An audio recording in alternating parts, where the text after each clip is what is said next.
your wallet are update. So, ayan po, no, ang gagawin natin, i-click lang po natin itong nakalagay po sa baba, yung done.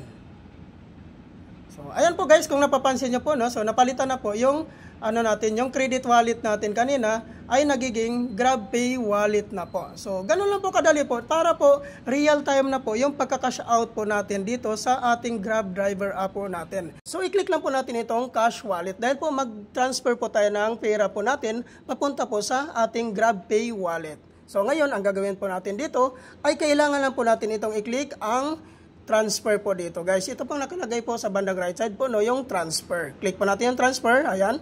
So, ngayon po, which is mag-cash out po tayo or mag-transfer po tayo papunta po sa GrabPay wallet natin. So, ito po yung i-click po natin sa baba, yung GrabPay wallet. Ayan, click po natin yan.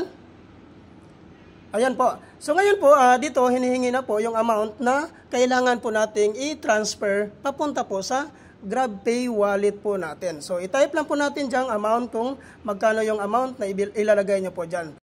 Take note lang po guys na kailangan po magpasobra po kayo ng 15 pesos po sa inyong pag-cash out or pag-transfer po. Dahil po yan ang service charge ng pag-cash out po natin. So, ayan po, no, after natin ma-type dyan yung amount po na gusto nating i-transfer papunta po sa ating GrabPay wallet. So, ang gagawin natin dito guys ay kailangan naman